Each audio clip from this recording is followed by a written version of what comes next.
Hi there everyone, you're with Carl van Roon here at Van Roon Martial Arts. Today I'm going to be taking you through a technique commonly described as the hook kick.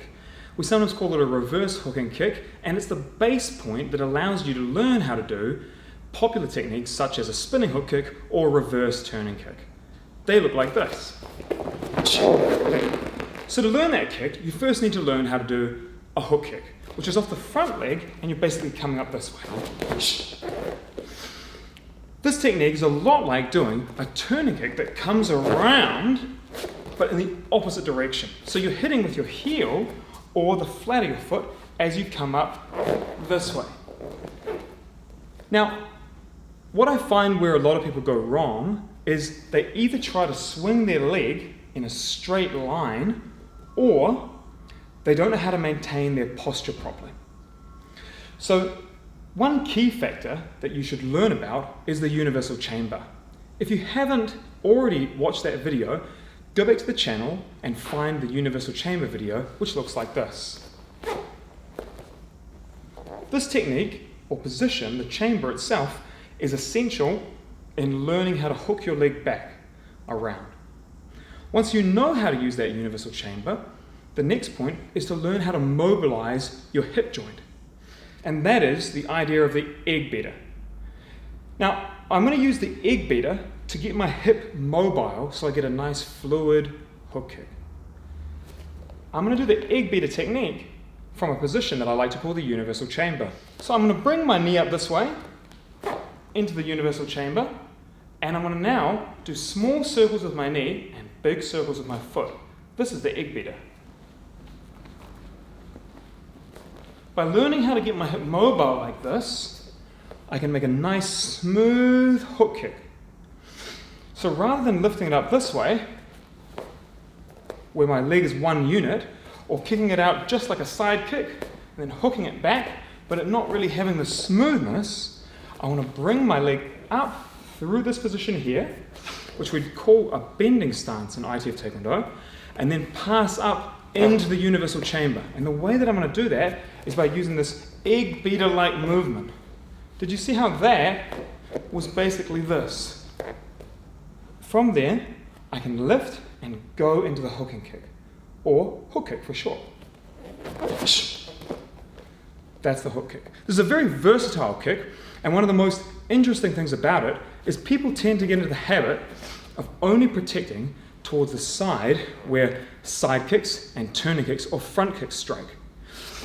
So if you imagine that I was going to kick you, whether you're sitting at home or you're on your phone, if I was going to kick you with my right leg and I did a front kick this way, or I did a turning kick or roundhouse kick this way, or maybe I kicked up top, all of those techniques attack towards your center line or towards this side of your body.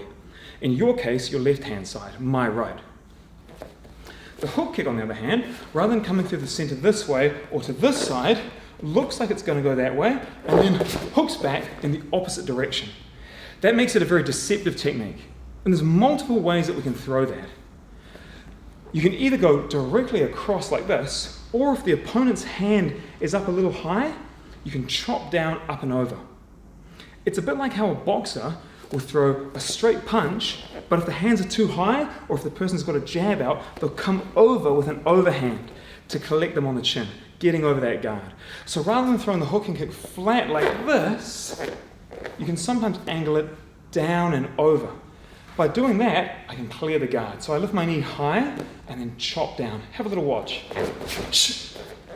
Sometimes we call that a hack's kick. So it's halfway between a downward kick or axe kick, which looks like this, and comes straight down on the opponent, halfway between that and the hook kick, which is this way, coming across and collecting with the heel.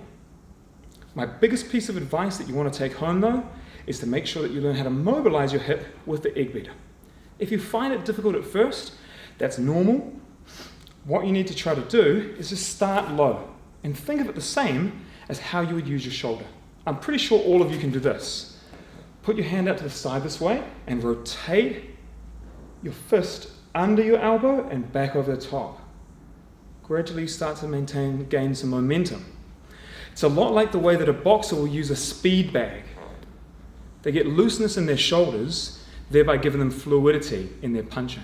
It's a little bit the same for us. So the starting point, if you're not strong enough or flexible yet, you can build that by positioning your weight on your back foot, keeping your spine nice and straight, lifting your leg out to the side, and just making that same egg beating shape down low. Try not to egg beat your body. Try to only isolate it in your leg. And as you get better, you'll find that you can egg beat this way or in the opposite direction, which is used for a turning kick. This not only makes your hook kick better, but also primes you to be able to throw a whole range of kicks in different dimensions, thereby making your kicking level up. Thank you very much, everyone. I hope you enjoyed this video on the hook kick or reverse hooking kick. Don't forget to subscribe to our channel and tell me what you thought of this video below. Thank you very much. Keep training hard.